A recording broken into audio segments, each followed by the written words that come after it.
All right, welcome in episode 18 of Taking the Field with Stevie Mac. I'm your host, Stevie MacDonald.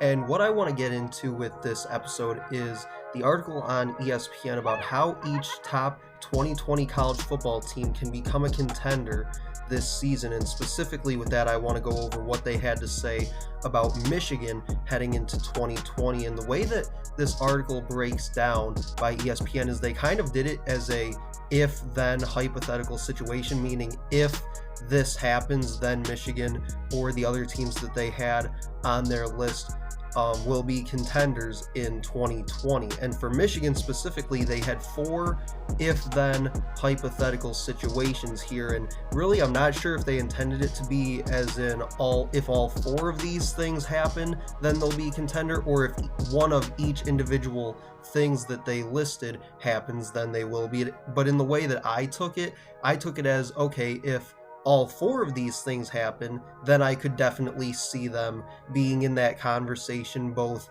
contending for a Big Ten title and even possibly going into a college football playoff scenario.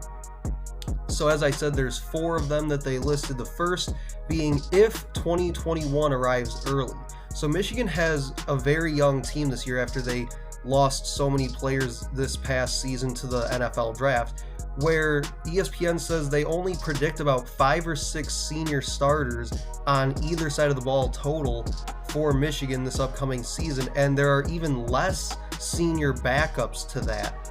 And Michigan lost 4 of their 5 starters on the offensive line going to the NFL, and the sophomore class or second-year players such as Cam McGrone, Dax Hill, Zach Charbonnet, Giles Jackson, just to name a few, are really seen as being primed and ready to take a big step forward here coming up in 2020 and even beyond. Like I said, they said if 2021 arrives early, so they imagine big things for these guys later on in their careers as well.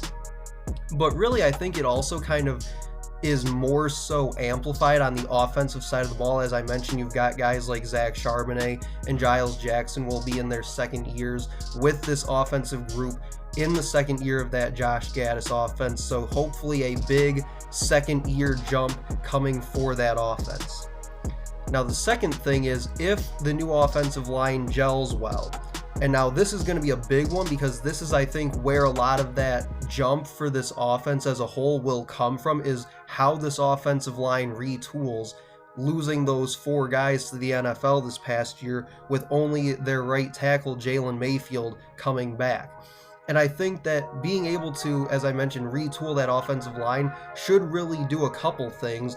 And that is to transition into a new quarterback for this offense, whether it's Dylan McCaffrey, Joe Milton, Cade McNamara, whoever it ends up being able to ease that transition a little more while also creating some continuity in building off that already solid running game that they established last year with that two-headed monster of Charbonnet and Hassan Haskins, but now also being able to add a third dimension to that running game with incoming freshman Blake Corum.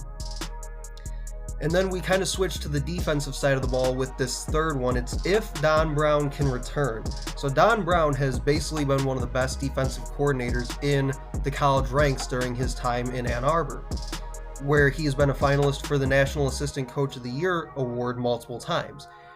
And really his defenses, when you look at them, are kind of what you would call home run hitters, where they're fast, aggressive, and explosive. But his only real problem has been against teams like Ohio State, whose offenses are also very explosive and very fast. And specifically with Ohio State, his defenses have given up nearly 60 points per game each of the last 2 meetings with the Buckeyes. So if he can solve that problem with defending the Buckeyes offense, Michigan's defense is good enough where they could possibly play themselves into that contender conversation this year.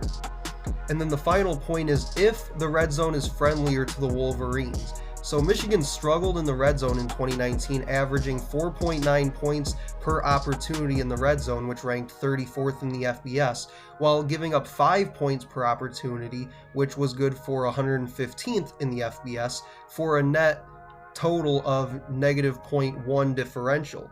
Whereas when you go back to 2019 and look at the 4 teams that made the college football playoff, their average net differential was plus 1.1. So they were scoring on average over 1 point more per possession opportunity that they had in the red zone. So if Michigan, like I said, if Michigan wants to take that next step forward and really build off that momentum they had going offensively in the second half of 2019, they got to do it by getting it done in the red zone. That's a place where they really struggled last year, where they would get down in the red zone, they'd move the ball downfield relatively easily, then they'd get inside the red zone and kind of just stall out and not really get anywhere. So if they can take that next step in the offense, if they can keep that continuity going with the running game, kind of ease that transition for the new quarterback, whoever it ends up being, which all comes from that offensive line group, then Michigan, along with solving their problem with Ohio State, should be able to play themselves into that conversation for contending for both the Big Ten and college football playoff. And I mentioned it on a previous episode of the podcast recently that if Michigan can get past that game against Washington in week 1, their schedule isn't all that tough, seeing as how they have Wisconsin and Penn State at home. Yes, it's in back-to-back weeks, but again, they're both at home this year, so that helps out a little. Yes, they get Michigan State on the road, but as I mentioned in that episode, I only see Michigan State going about 5-7 this year at best, really.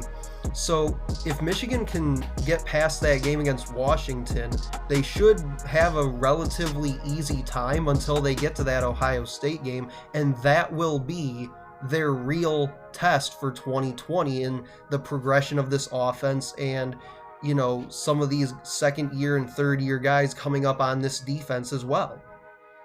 So that's going to do it for this episode of Taking the Field with Stevie Mac. Make sure to like, comment, and share on this post. Also check out takingthefield.com for any past episodes of the podcast, and we'll get back to this pretty soon. But that'll do it for this one. Thanks for listening.